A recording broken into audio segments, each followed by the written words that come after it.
L'objectif est de 1,5 million. On fait en ce moment.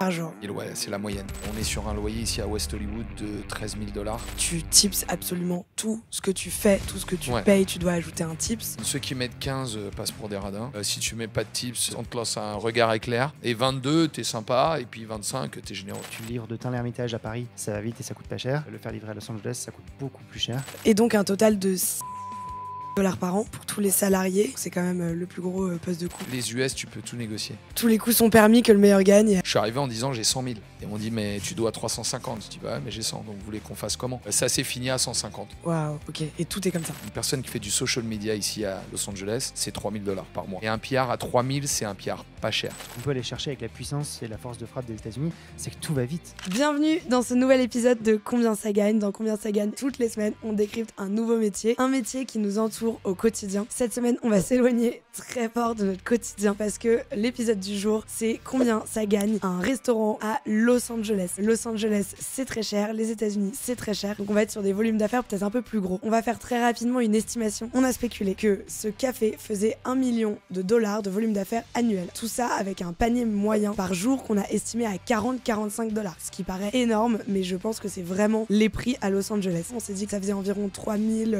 500 $ de chiffre d'affaires par jour et donc 1 million de chiffre d'affaires par an. On a estimé que nos deux restaurateurs faisaient environ 170 000 $ de résultats nets et que leur coût matière était à peu près 300 000 € sur les 830 000 € de charges qu'ils vont avoir et les 530 000 $ de charges restantes vont majoritairement dans le loyer qu'on a estimé à 20 000 $ par mois et évidemment dans les salaires et tout ce qu'on peut rentrer dans les frais de fonctionnement. Donc l'estimation 1 million de dollars de chiffre d'affaires annuel pour 170 000 $ de résultats. On va voir si on était dans le vrai. En route pour les US.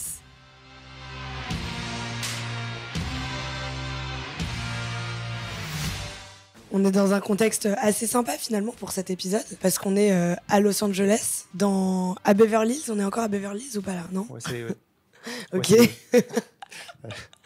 Ouais, Donc on est chez Mr. T, qui est un restaurant et une pâtisserie et un café et un lieu de vie à Los Angeles. Et je suis avec François et Guillaume pour essayer de comprendre combien ça gagne une pâtisserie / café à Los Angeles. Ça va les gars? Très bien, ça va et toi? Super. Vous avez un montage un peu particulier, une structure business un peu particulière. Vous allez peut-être juste commencer par expliquer ça parce que c'est un restaurant initialement du soir qui n'était ouvert que le soir et donc il y avait tout cet espace vide la journée que vous avez transformé en café lieu de vie. Peut-être François, je te laisse raconter ça. L'histoire très rapide. On s'est rencontrés avec Guillaume et puis je suis venu ici à LA pour faire des entretiens et pour faire un peu de repérage pour ouvrir moi mon propre café, mon propre lieu de vie. Et puis c'est vrai que la rencontre avec Guillaume a été vraiment canon. On a fait un événement ensemble, on s'est très bien entendu. Et au fil de la discussion, en fait, le restaurant, enfin le lieu ici était fermé la journée, tous les jours du lundi au dimanche. Et ça a été assez rapide de se dire, viens, on fait un truc smart et on écrit l'histoire ensemble et on split les charges, quoi. Ça effectivement, c'est assez smart. Et en fait, ça veut dire qu'il y a vraiment deux équipes distinctes. Et donc c'est en flux tendu, c'est ouvert tout le temps. Toi, le resto, oui, Guillaume, tu peux peut-être aussi dire depuis quand tu l'as ouvert? J'ai ouvert le resto il y a 2 ans, en septembre 2022. Et c'est vrai qu'au départ, je voulais aussi ouvrir le lunch. J'avais pas l'idée de faire avant de rencontrer François la pâtisserie. Mais je voulais ouvrir le lunch depuis longtemps. Mais c'est vrai que le marché du lunch ici est particulier. C'est pas comme à Paris. C'est très casual ici. Donc il fallait aussi la bonne formule. Ça veut dire Voilà. les gens prennent surtout à emporter. À emporter. Et puis c'est très... Il y a vraiment une culture du brunch qu'on retrouve maintenant beaucoup à Paris. C'est vraiment une culture de l'avocado toast, du breakfast burrito. Que vous aimez bien. Super bon. Voilà. Et donc c'est ça en fait. C'est vraiment des choses plus sur le pouce qui vont vite. Et fallait arriver avec la bonne formule. Mais c'est vrai que je pense pour la dynamique maintenant, c'est hyper bien d'ouvrir du matin jusqu'au soir. Ok. Et donc là, dans le café, pâtisserie, l'offre c'est quoi? Des cafés, des viennoiseries, délicieuses d'ailleurs. Des viennoiseries très haut de gamme. Ouais, merci. Et on a quoi d'autre? On a donc effectivement un peu de salé.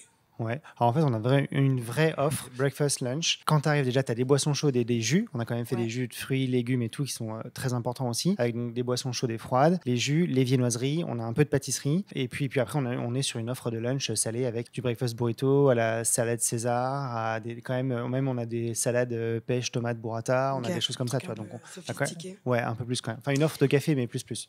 Ok, offre de café plus. Et alors donc le pain au chocolat, le croissant, il coûte combien ici? Le croissant, il est à 5,50. Ah ouais, trop pas cher. Pas cher du tout, pas assez cher d'ailleurs. Pain au chocolat, il est à 6. Et Ouais. le croissant aux amandes, il est à 6,50. Ok, vous êtes ouvert 6 jours sur 7 pour le café, de 7h, 8h à 16h. En fait, là, on est ouvert on ouvre à 7h30, 8h jusqu'à 15-16h, on va dire, pendant 8 heures par jour. Ok, On a démarré à 5 jours par semaine, du mardi Ok. au samedi. Et là, on ouvre maintenant les dimanches. On ouvre Ok. les brunchs la semaine prochaine. vous faites combien par jour? On fait 3000 en ce moment. 3000 On fait à peu par près jour. 3000, ouais, c'est la moyenne. Ok, c'est la moyenne avec des paniers moyens assez variables, ce que tu disais. Ouais, c'est assez variable parce qu'on peut avoir de la personne qui vient faire un café croissant, justement, ce qu'il y a beaucoup, et qui va dépenser quand même 15 $. Je tiens à dire quand même que le food cost est le même qu'en France. Donc, en fait, le croissant qu'on vend 5 $ coûte cher. Ouais, il te coûte pas le prix qui te coûterait en France. 1,50 $ à faire. Et en France, ce serait combien, juste pour comprendre? Pour En un France, truc à 12 euros. on serait à 30 centimes, je pense. Ok, c'est Non ça. Ok, donc c'est les mêmes. 30-40 centimes, Proportion. et ici on est avec les matières premières à 1,50 $. Quand on vient de France, on dit ah, c'est quoi ces croissants à 5 $? Bah ouais, mais ils coûtent Bien sûr. 1,50 $. Donc c'est un peu justifié aussi, quoi. Il y a toujours un petit temps d'adaptation pour comprendre à quel point tout est tellement plus cher aux États-Unis, en effet. Exactement. Si je peux me permettre de donner un exemple Ouais. très concret en termes d'ingrédients de pâtisserie, parce que c'est une question qui revient assez souvent. Est-ce que j'arrive à trouver les bons ingrédients? Est-ce que c'est local? Est-ce que c'est importé et tout ça? J'utilise quasiment tout en local, les œufs, le lait, la Ouais. crème, le beurre et tout ça. J'importe uniquement la farine française. Et pour donner un bon exemple, le beurre de tourage qu'on utilise dans la viennoiserie, en France, il coûte entre 10 et 11 euros le kilo. Ici, il est à 20 $. Waouh, ok. Et tout est comme ça. Et tout est comme ça, d'une part. Et surtout, le beurre, c'est un des ingrédients principaux du croissant. Ah, oui. Donc en fait, quand tu multiplies tous tes ingrédients minimum par 2 ou 3, bah, c'est pas surprenant qu'un croissant il coûte 5 ou 6, tu vois. Ouais, bien sûr. Bref, petite parenthèse, mais ça donne un chiffre quand même. Non, c'est aussi pour se rendre compte qu'on n'est pas, c'est pas fait au doigt Non, mouillé c'est ce pas fait. prix-là. Voilà, quoi. c'est Ok. pas se dire parce que c'est un croissant, on va le vendre plus Ouais, cher. bien sûr. C'est juste des prix qui sont cohérents, en fait, par rapport à ce qui nous coûte pour tous les cafés de LA. Après, pour revenir au panier moyen, donc on disait qu'on a le client qui peut venir et dépenser donc 15 $ avec un café, un croissant, et aussi le client, ce qui commence à nous arriver aussi et qui est bien, qui vient et qui repart avec 12 pâtisseries, quoi, avec 12 croissants et Ouais, qui fait des dépense, commandes pour l'extérieur. voilà, et plus des cafés, et qui va dépenser 100 $. Ce qui nous donne, on va dire, un panier moyen à peu près 30 $. Donc on est à 3000 par jour. Ça veut dire un peu moins de 80 000 par mois. Et ça veut dire que vous êtes à 930 000 et quelques par an. Et donc ça, on est dans l'objectif initial ou pas? Non, l'objectif initial est de 1,5 million, Ok. justement, pour qu'il nous reste quelque chose à la fin. Oui, Là, c'est ce qu'on va on voir. rentre à peine, c'est bon, ça fait un mois qu'on est ouvert, mais on rentre à peine dans nos frais. Donc 930 000 euros par an. C'est un chiffre finalement... dollars par an. Ouais. C'est un chiffre assez alléchant et on va se rendre compte que pas tant que ça parce qu'il reste pas grand chose à la fin. Vous allez expliquer un peu combien tout ça coûte.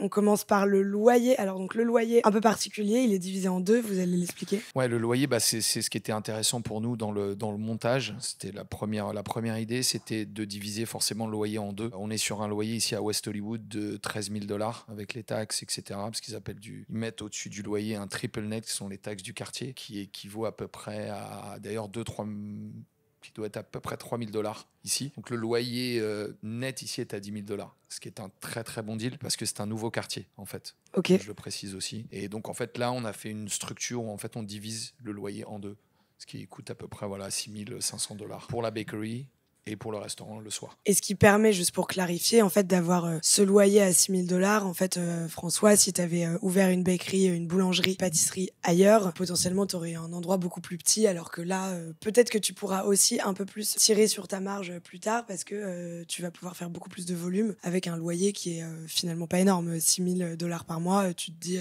à Los Angeles, c'est pas pas énorme. hallucinant Ouais, bien quand sûr, on entend le chiffre comme ça, quoi.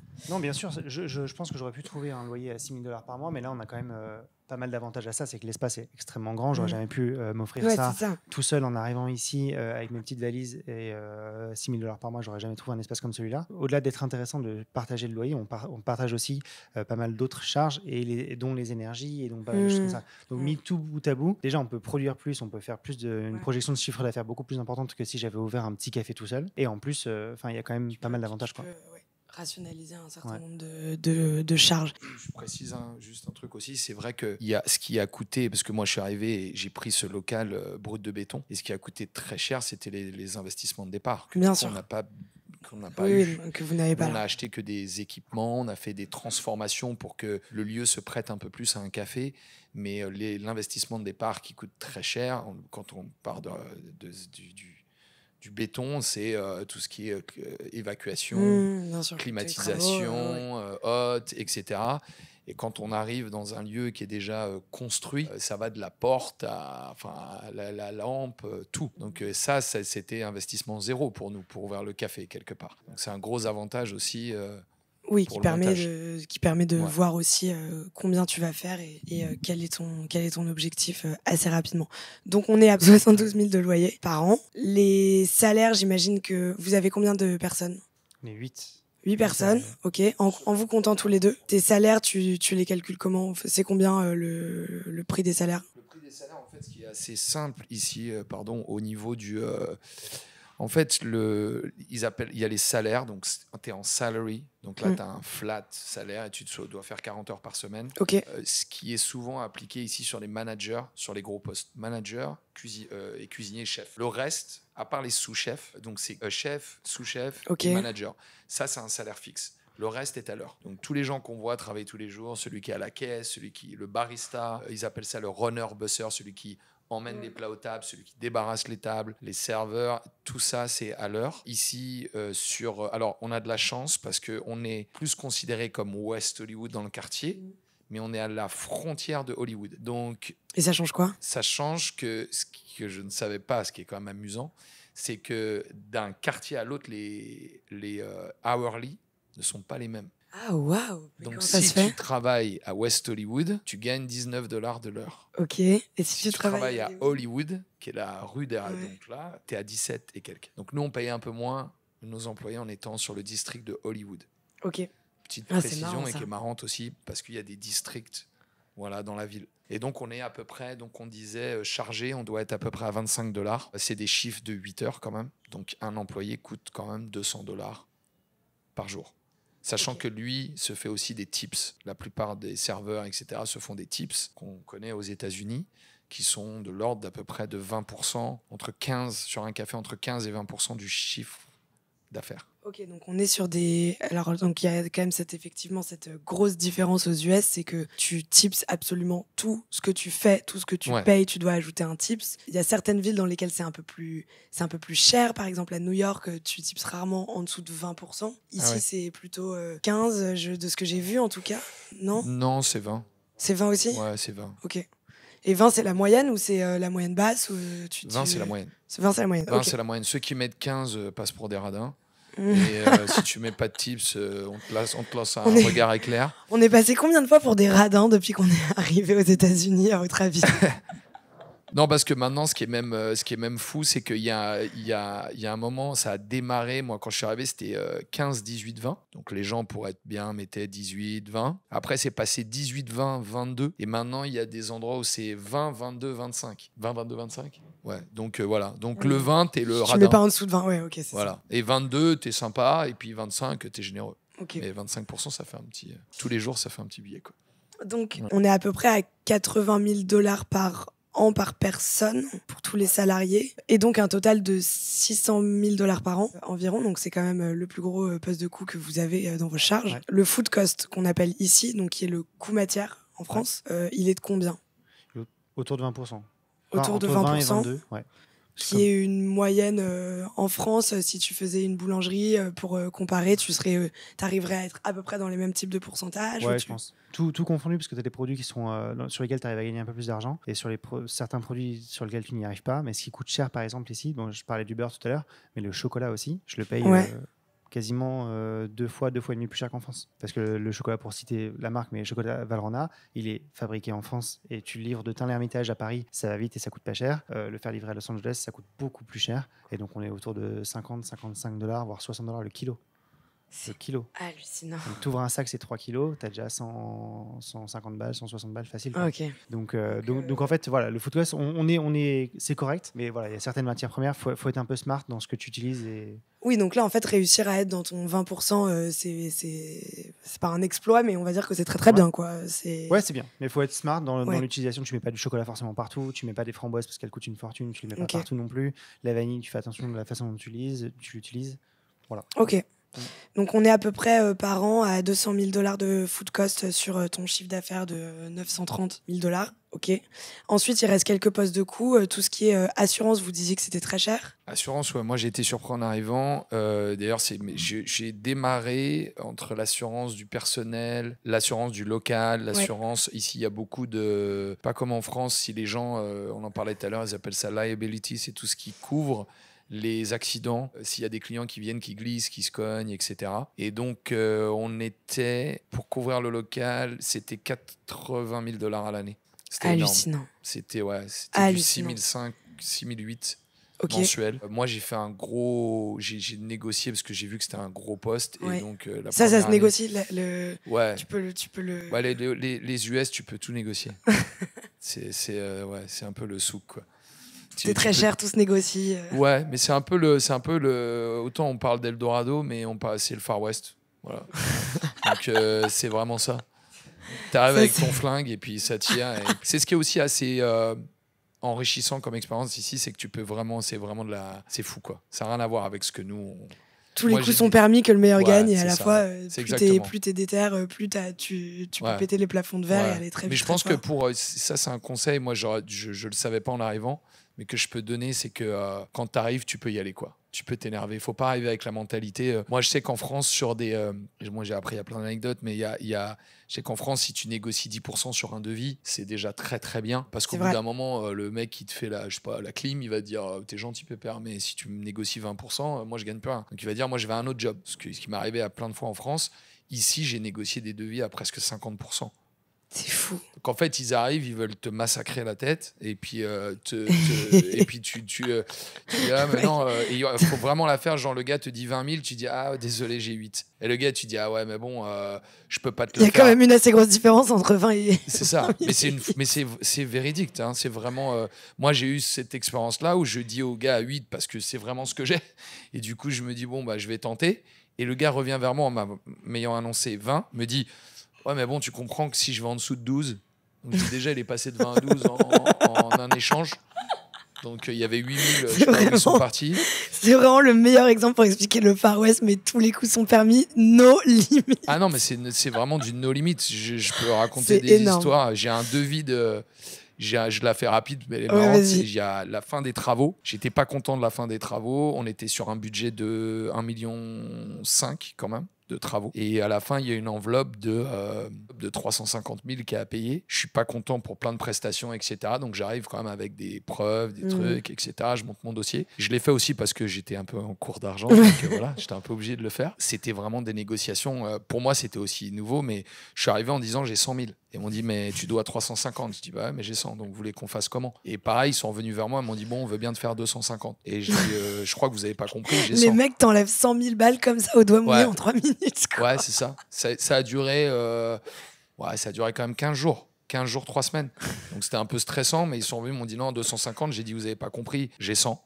Sinon je rentre chez moi. Ils m'ont dit ah ouais, mais tu veux faire comment? Bon allez, 200. Et ça s'est fini à 150. Et j'ai donné 100 et les 50, je les ai payés en plusieurs fois. Voilà. Donc voilà, c'est... Qui est le plus shark entre tous les Américains et Guillaume en face de moi? On ne sait pas. Non, mais tu sais, c'est toujours pareil. Quand tu es en mode survie, parce qu'à un bien moment, sûr. ça passe plus. T'as plus le choix, mais en fait, tu te rends compte que... C'est là où tu fais tes meilleurs négos et aussi tu te rends compte que tout est possible. Un peu, et c'est là que tu te rends compte que c'est possible. Moi, je me suis dit, ça se trouve, vont me dire non, je me retrouve au tribunal et puis je vais être dans la merde, il va falloir que je lève des fonds et que je trouve une autre solution. Comme c'est le cas, ça peut aussi vachement être le cas. C'est-à-dire que ça peut aussi être très dur dans ce sens-là. Nous, on nous a raconté des histoires d'entrepreneurs qui lèvent des fonds avec eux-mêmes en atteignant tous les plafonds de toutes les cartes de crédit possibles et qui peuvent plus rembourser et qui se retrouvent en prison. Enfin, c'est aussi un truc ici, quoi. C'est dur dans tous les sens. Non, c'est clair. Mais donc, revenons à notre petit calcul. On est à 60. Je rappelle qu'on est donc sur un chiffre d'affaires annuel de $930 000 environ, $72 000 de loyer par an, $600 000 de salaire par an. Donc déjà, on a enlevé quand même un bon gros morceau de nos 900K. Le food cost 200K. Et ensuite, donc, c'est cette histoire d'assurance. On est à peu près à 25 000 €, c'est ce que tu disais, parce que tu divises en deux pour la partie restaurant et la partie café. Et tout ce qui est électricité, énergie, etc., on est à combien par an à peu près? On est à peu près au même tarif. Même tarif, $25 000 par an. Et ensuite, le dernier poste de coût, ce que tu disais, François, c'est tout ce qui est marketing, communication, RP. Ouais. Ça, c'est important pour vous? C'est très important. Je pense que c'est compliqué d'envisager d'ouvrir un lieu ou un business en 2024 ou 2025 et de ne pas consacrer un budget marketing, communication, réseaux sociaux. Je crois qu'on ne peut pas tout faire il y a que 24 heures dans une journée et que ça a été une des premières discussions qu'on a eues avec Guillaume, je pense, en se disant OK, il faut qu'on soit accompagné. Et donc, du coup, on a une PR et on a une personne qui s'occupe de prendre le contenu, de poster, de s'occuper de nos comptes Instagram. Communication, marketing, PR, ouais, c'est un peu Et ça. donc ça coûte combien 25 000 par an. Ouais. Donc si un petit budget à 2005 par mois. Ouais, petit budget, rien. Non, mais en fait, t'as pas trop le choix, quoi. Si tu fais oui, en c'est fait, ça. Moi, perso, dans mes journées, je suis plutôt sur la prod. Bien sûr. Là, sinon, je suis tout le temps en prod. Guillaume est plutôt dans l'accueil de runner le business pour que tout se passe bien. En fait, si tu mets pas en place un système pour que ça se fasse, bien sûr, tu passes à travers, tu le fais pas, en fait. Non, et vous, ça fait aussi partie de votre offre. On est sur une offre haut de gamme, on pourrait dire. Je précise juste, pardon, pour les chiffres, pour qu'on sache quand même ce qui se passe ici. Parce que, encore une fois, nous, nos costs, entre guillemets, sont splittés. Le fait qu'on ait cette offre toute la journée. Une personne qui fait du social media ici à Los Angeles, c'est $3,000 par mois. Donc, c'est déjà... c'est fou. C'est 3 000. Donc, 3 000 par mois fois 12, voilà, 36 000. C'est minimum ça pour le PR. Donc, en fait, tu le doubles. Et donc, en fait, là, heureusement, vous divisez ça plus. Et un PR à 3 000, c'est un PR pas cher à Los Angeles. Sinon, c'est 5 000 minimum. Donc, ça fait déjà 60 000 à l'année. Plus les social media, tu es à 100 000. C'est fou. Donc, c'est un poste énorme aussi. Nous, on l'a fait parce que voilà, on s'est un peu débrouillé. Et vous l'avez fait aussi parce que ça fait partie de votre offre. C'est une nécessité. Vous avez besoin de faire de la presse dans les bons médias. Vous êtes une offre haut de gamme, trendy, à la mode, comme on dit. Et ça fait aussi partie de ce qui peut faire potentiellement exploser votre business, que ce soit pour la partie café ou pour la partie resto. Donc, je veux dire, c'est aussi, il faut aussi comprendre que pour vous, ça, c'est logique, quoi. C'est logique et c'est nécessaire. Pour moi, aujourd'hui, tu peux pas passer à travers. C'est impossible. Ok. Clair. Bon, ce qu'on comprend, c'est qu'il reste pas grand-chose, voire rien du tout. Pour l'instant, ouais. Si on est pour appeler un chat un chat. Ouais, voilà. Est-ce que donc ça, on va en parler. Vous êtes au début de votre business. Vous n'êtes pas tout à fait à votre objectif, ce qui est normal parce que vous venez d'ouvrir. Donc vous faites un peu moins $1 million par an. L'objectif est plutôt de faire 1,5 dans les prochains mois. Même si vous faites 1,5, est-ce que vous arrivez à atteindre les objectifs que vous êtes fixés, à vous dire ok, je gagne suffisamment d'argent pour pouvoir vivre ici à Los Angeles, pour pouvoir rentrer dans mes frais personnels et pour que tout ce travail vaille la peine, entre guillemets? Alors, je pense qu'on va peut-être chacun répondre de son côté, mais en tout cas, de mon point de vue, lorsqu'on aura atteint 1,5, on sera bien, on paiera tout le monde, on paiera nos salaires, de quoi vivre et de rémunérer tout le monde correctement et de payer nos fournisseurs et nos charges. C'est pas, pour moi, ce qui nous permettra de vraiment très bien vivre et la raison pour laquelle je suis venu m'installer, parce que quand même, moi, je viens d'arriver ici. Guillaume est là depuis 3 ans maintenant à LA. Il a ouvert le resto il y a 2 ans, mais moi, je viens d'arriver il y a même pas 6 mois. Et donc, j'ai pas fait tout ce que j'ai fait les 22 dernières années pour arriver et survivre ici, quoi. Donc, l'idée, c'est qu'en atteignant ce plafond d'1,5, on va être correct pour vivre et survivre, on va dire. Mais après, pour avoir une vie à LA, enfin, les enfants, ça coûte très cher, la scolarité coûte cher, le médical coûte cher, tout. Donc, il faut quand même avoir un peu une base de rentrée d'argent assez importante. Tout ça pour dire que je pense qu'on ira chercher assez rapidement de l'événementiel et des plus gros budgets en B2B et dans le corporate event. L'événementiel, le B2B, c'est ça qui fait que tu gagnes vraiment de l'argent? Ah bah oui. C'est quoi? Tu fais 2 fois plus d'argent, 3 fois plus d'argent? Ah ouais, facilement, ouais. Parce que tu peux facturer à la fois du produit, du réel, mais tu peux aussi facturer du conseil, de l'événementiel. La prestation mesure, j'imagine aussi. La prestation de service, comme moi, c'est quand même mon cœur de métier depuis 5 ans, où je fais que de l'événementiel et de la création sur mesure. Et ça, c'est impalpable, en fait, ce que tu factures. Tu as 0 charge dessus. Et la privatisation? Privatisation aussi, Privatisation effectivement, nous, c'est l'objectif, c'est B2B, c'est tout ce qu'on se disait. L'avantage d'être à Los Angeles, c'est aussi qu'il y a on le voit, toutes ces grandes maisons et il y a énormément de house parties, d'events, de grosses boîtes. Donc, nous, maintenant, on commence à se faire connaître aussi et c'est ça notre objectif. C'est vraiment là où on va aller chercher les sous. Okay. Et effectivement, le fait d'avoir un beau lieu comme le Mr. T, quand même, parce qu'on a une grande terrasse, on commence déjà à faire pas mal de privatisation et c'est ce qui est hyper bien pour le business, quoi. Ok. Donc c'est ça qui fera la différence, la vraie différence. C'est pour ça que c'était très important qu'ici on soit vraiment, en tout cas on a concentré tous nos efforts et notre énergie et on s'est focus là-dessus sur les derniers mois même, on va dire, à vraiment avoir un lieu de vie qui soit vraiment, qu'on ait une belle expérience client, qu'on soit au top de la qualité des produits, de ce qu'on offre dans le service, dans les boissons, dans tout ce qu'on fait, pour qu'on ait vraiment un showroom dans lequel on peut accueillir les gens et présenter ce qu'on est capable de faire. Ça, pour moi, c'est vraiment très important. C'est grâce votre à ça vitrine. qu'on fera un levier pour aller chercher de l'événementiel et des grosses parties et signer des Emmy Awards et des choses comme ça, je pense. En tout cas, dans la strat, c'est le but, quoi. C'est la strat, on va dire, sur Los Angeles. Et l'idée principale, je pense que c'est aussi pour ça on s'est rejoint là-dessus. Ce qui est assez bien aux États-Unis, c'est que ils ont beaucoup de systèmes en place qui favorisent au développement. Donc en fait, l'idée, c'est d'avoir une vitrine pour aller chercher de l'événementiel, mais pour se développer aussi, on l'espère, et on va le faire dans d'autres États. Donc, c'est pour ça que d'être à Los Angeles, c'est une belle adresse. De dire que tu es à LA ou que tu es à New York. Ça te donne un street cred pour ensuite aller ouvrir d'autres lieux et qui ne sont pas random sortis de nulle part. Voilà. Et pouvoir payer ce gobelet à 1 euro.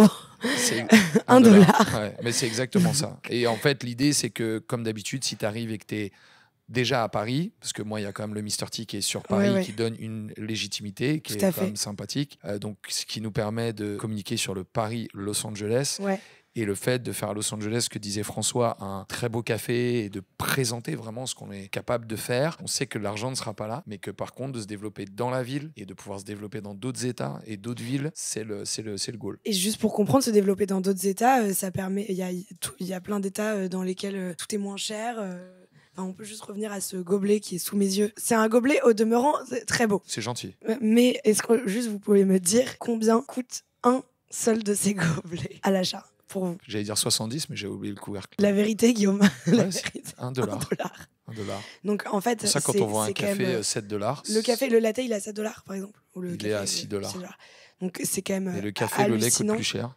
De se dire que voilà, t'as ton gobelet, ok, c'est un beau il est gobelet, très beau, ok, c'est un très beau gobelet, ok, ça fait partie du branding, c'est très important, c'est une page de pub dans la rue tenue par les gens qui partent avec, mais c'est quand même fou de se dire que c'est $1 pièce, alors que tu en as commandé combien récemment? Ta première commande, c'était...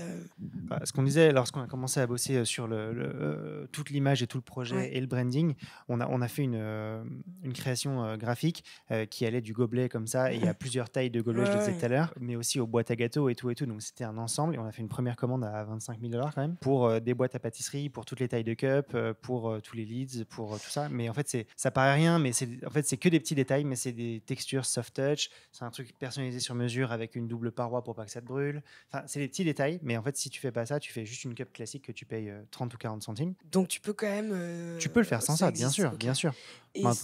Pardon, juste pour finir, maintenant, je trouve que quand tu payes un café $7, c'est cool d'avoir quand même, tu vois, enfin, ça fait partie de l'expérience. Bien sûr. Mais est-ce que si tu te développes dans un autre étage, je dis n'importe quoi, j'imagine que de toute façon tu le commanderais au même endroit, le gobelet, mais est-ce que ce genre de coût peut être réduit si tu... Il peut être divisé par 2 très facilement, simplement sur le volume. En fait, dans le packaging, ce qui est le plus important, c'est le volume. Tu commandes 1000 gobelets, ça va te coûter X. Tu en commandes 10 000, ça te coûte 10 fois moins. Enfin, pas donc 10 c'est fois là moins, où tu rationalises et c'est là où tu tires sur ta marge. C'est vraiment sur les volumes, quoi. Ok. Et ça, c'est votre objectif? Ouais, c'est l'objectif, et surtout, je pense que le food cost, le food cost, les consommables, tout ça, ça changera pas. On va économiser sur le volume, mais encore une fois, si on se développe sur d'autres États, on le voit il y a plein d'États. Donc les États-Unis, c'est comme s'il y avait, en fait, des États qui ont leur propre loi, leur législation, et en fait, là où on va économiser en allant dans d'autres États, c'est sur les loyers déjà. Les loyers sont les plus chers à Los Angeles et à New York. On va économiser sur les loyers, on va économiser sur la masse salariale, qui est le nerf de la guerre. Les autres États, c'est ici, la Californie, c'est la masse salariale la plus élevée. Si tu vas par exemple en Floride, le minimum wage, comme ils disent, donc le salaire minimum qui ici est à, je le disais, presque $18, là-bas il doit être à $8 à peu près. Donc en fait, là on le voit, ne serait-ce que sur le même business plan, d'économiser mais c'est hallucinant la différence. $10 par heure par employé, c'est un game changer énorme. C'est fou. Et c'est quoi le prochain état alors? C'est ça qu'on veut savoir. Il y en a 2 en tête. Ouais. Vas-y, je t'écoute. Ouais. Non, l'idéal pour nous, ce serait... On va faire les gros Américains. On assume. Ça serait, on assume. Ce serait Las Vegas. Ok. Je pense que Et Las Vegas, c'est moins cher. Nevada, moins cher. Las Vegas, c'est extraordinaire. Et c'est pour ça que tout le monde va là-bas. Ok. Et donc, et Las Vegas et Texas. Ok. Texas, ouais. Et Texas, ça monte vachement aussi. New York, c'est plus un...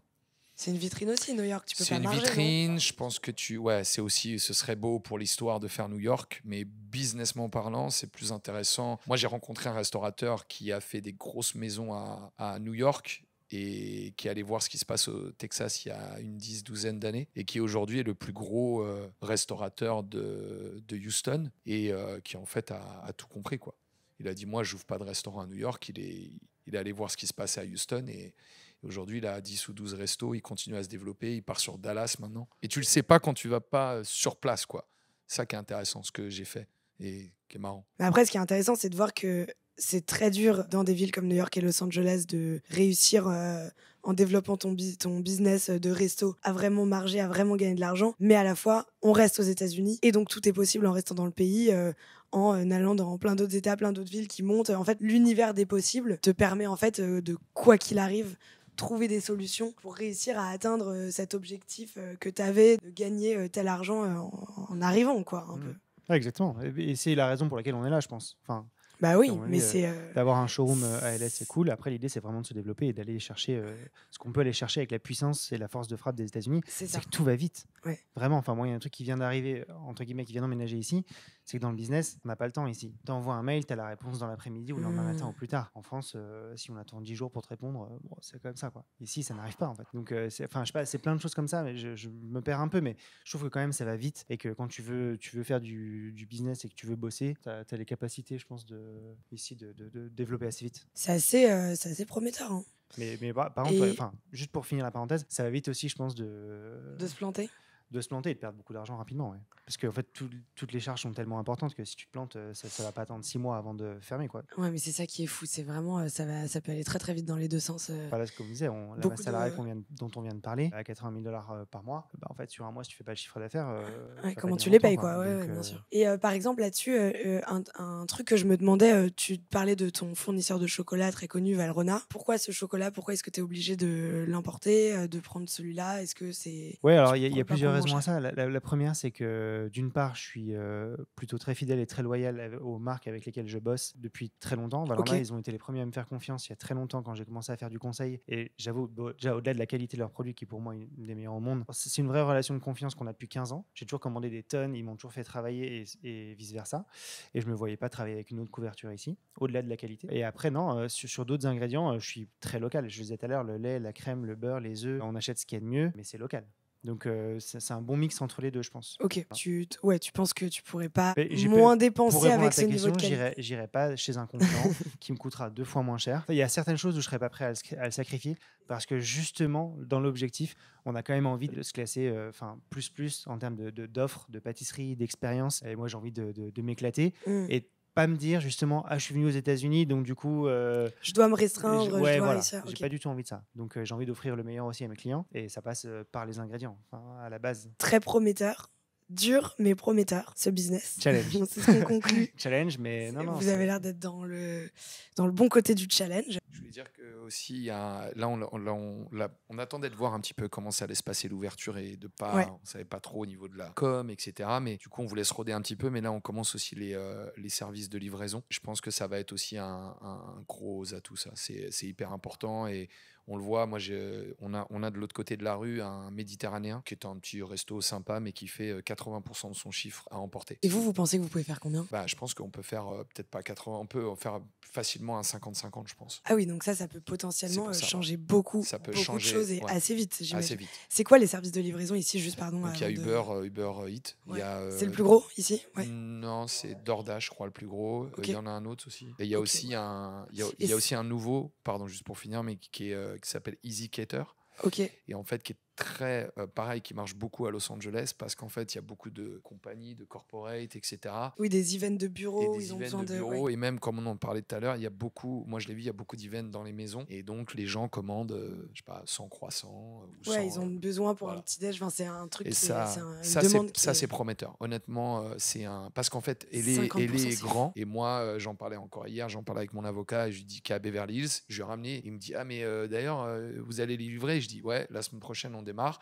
Parce qu'il me dit, moi, je peux pas conduire 30 minutes pour venir à Ouais, Hollywood bien sûr. chercher des croissants. Par contre, je peux commander. Le prix est pas dérangeant pour les Américains. Le service est plus important. Donc, Ok. ils sont prêts à mettre l'argent s'ils bougent pas et que les croissants arrivent à eux. Et justement, Los Angeles, c'est quand même une ville immense dans laquelle tu peux Ouais. passer des heures et des heures dans le trafic, dans les bouchons. Comment ça marche les livraisons? C'est parce que on voit jamais de deux roues ici. La manière de livrer rapidement, Non, ils sont en voiture. ils sont en voiture. Et Ouais. donc, mais comment est-ce qu'il peut te garantir que ton truc va... Enfin, c'est des délais de livraison qui sont hyper longs du coup. C'est des délais assez longs, ouais. Ok. C'est des délais assez longs. Il y a des périmètres comme tout, mais c'est des délais assez longs. Mais je le vois dans les livraisons de restaurants, faut être en place, quoi. Faut que ta livraison, elle parte, faut que ta commande parte vite et que du coup, la personne, même si elle est à 20 minutes, 30 minutes, elle attende pas, ouais, que ça fasse pas 1 heure et quart, quoi. C'est un peu le challenge aussi. Ce qui est marrant, c'est que vous allez voir si très vite ça vous fait doubler votre volume et que vous devez, je sais pas, vous staffer plus, quasiment dès la semaine prochaine. Enfin, vous allez, j'imagine que ça peut changer aussi un peu de choses dans le fonctionnement actuel, non? C'est vraiment, en fait, en termes de, non, mais de Plus de projection de croissance. chiffre d'affaires, on se disait là, on est à 3000 par jour et on est à peine au point mort. Ouais. L'idée, c'est d'aller très rapidement sur 5 Bien pour sûr. qu'on puisse être Ouais. à l'équilibre. Bah, ça, c'est une des clés, clairement, pour Un des y moyens d'y arriver. assez rapidement. Parce qu'on a déjà, en fait, on n'augmentera pas nos coûts et nos charges. On va juste produire plus, mais Mais on a oui, déjà c'est les ça. moyens de produire plus. Donc, hormis le food cost, le reste, on a déjà l'outil de travail pour. Et t'auras pas besoin d'une personne en plus, j'en Non, sais rien, bah non, pour bah, doubler c'est- ton nombre de... Ouais, voilà. c'est toi. Donc, non, donc, Tu l'idée- travailleras à toi moins- 2 fois plus vite c'est et ça. toute Non, ton mais équipe 2 fois plus à vite. moins que vraiment on se fasse défoncer, mais Ouais, je pour capte. l'instant, on a la capacité de produire Oui, plus. c'est possible aussi, tu sais pas. Donc tant mieux. Si on a besoin d'embaucher quelqu'un en plus, c'est un bon problème. Donc, mais je Ok. pense que rapidement, ça va être une belle, un bon moyen d'arriver aussi au 1,5 million, et qui est l'objectif voilà, qu'on s'est fixé. Ouais, je suis pour sûr cette que vous première allez y année, quoi. arriver. Tout Voilà. ce que je retiens, c'est que c'est un défi, mais très prometteur et surtout avec beaucoup de possibilités et d'opportunités pour justement aller atteindre cet objectif que vous avez et qui vous permettra d'arriver à l'équilibre et de faire de l'argent. Business de café à Los Angeles, ça fait peur, mais on y va, hein, je pense. Merci ouais. François et Guillaume, c'était trop cool. Merci de m'avoir détaillé Merci tout à toi. ça. Merci beaucoup. À la prochaine. À plus. Salut.